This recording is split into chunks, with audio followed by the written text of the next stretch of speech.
Cavalier faithful, welcome back to the Cleveland Pulse. This week, it's a big week leading up to the Cleveland Cavaliers home playoff series against the New York Knicks.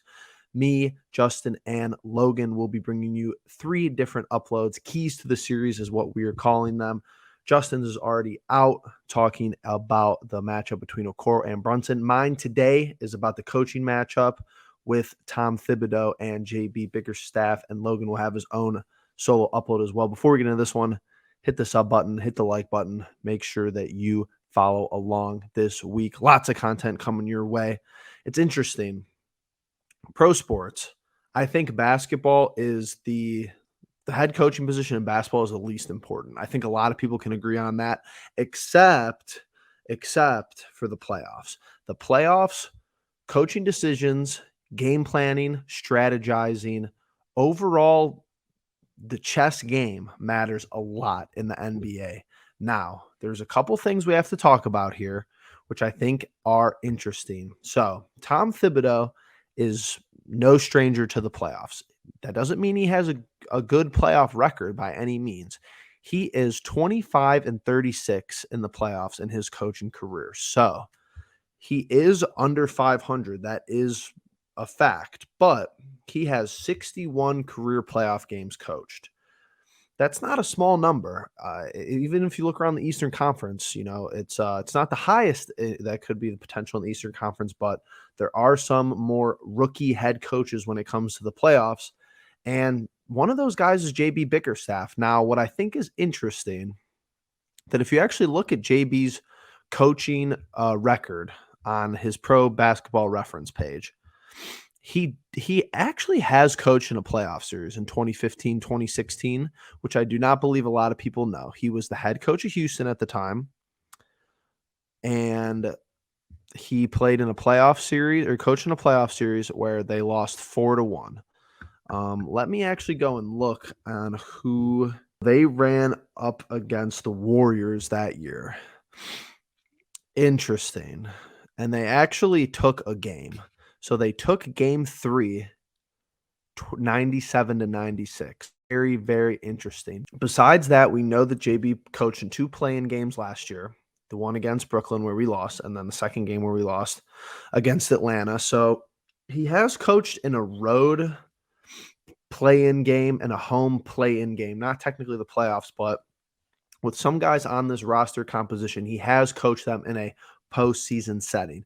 Something to monitor, something to watch.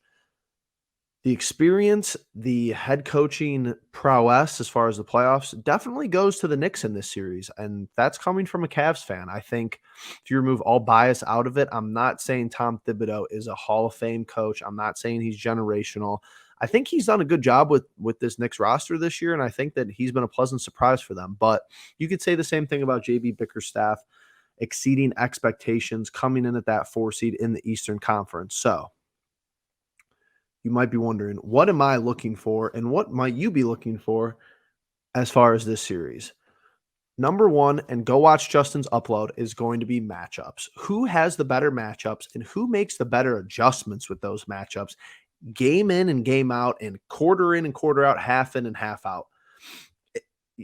It's just different for the playoffs. If something is working, you're going to ride with it. If something is not working, you could see drastic changes. You could see a different starting 5 from game 1 to game 2, from this first half of game 1 to the second half of game 2. There's nothing to, obviously we're going to look into it if that happens, but I don't think that's going to be like a startling shock to the system if that's a reality.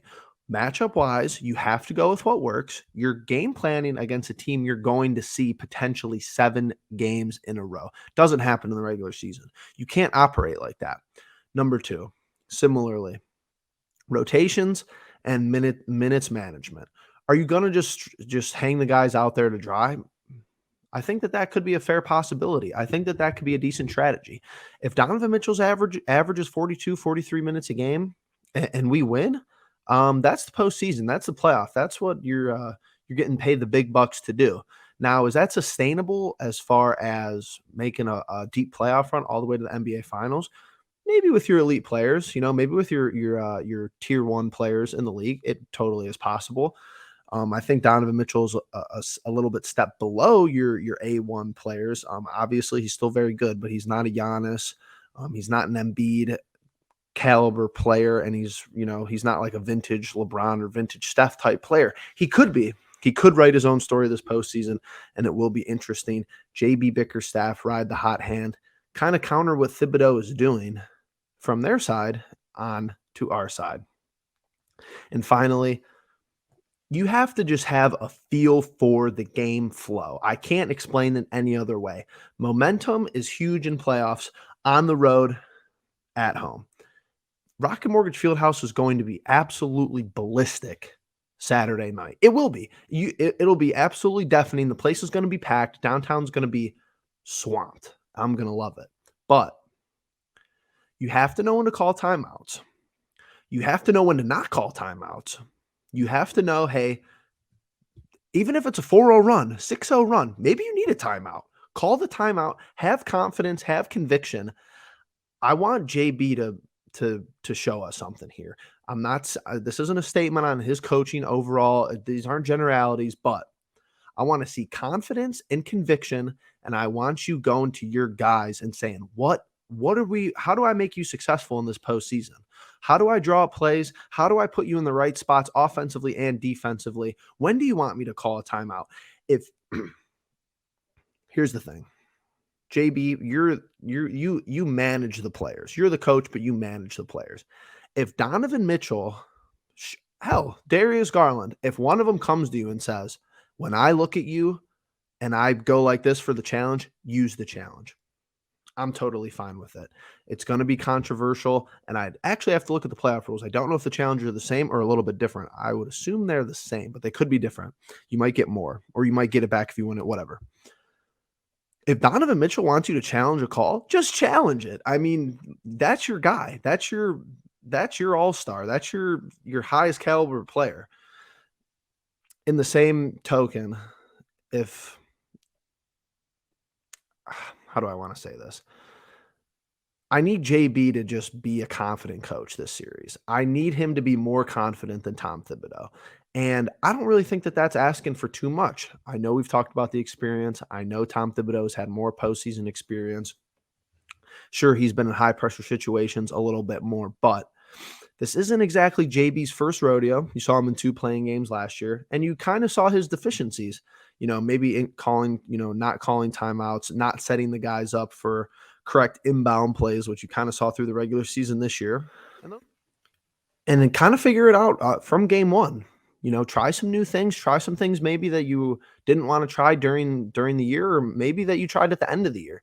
If you put Jetty in and Lamar in and they stink, put Danny Green in. Who cares, honestly? If you have to find somebody who's going to be reliable for you early on in this series, if we're in a game 3 and he's still throwing darts at the wall and kind of guessing on who to bring in rotationally, we're done. We're gonna be behind the 8 ball. Doesn't mean that we can't win, because we have superstar players like Donovan Mitchell, like an Evan Mobley, young unicorn, of course Jared Allen in the middle, and of course Darius Garland. But if he doesn't have it confidently figured out within the first 3 halves of this series, there's going to be a lot to talk about, and it's going to be in the spotlight. I know that this is a new thing.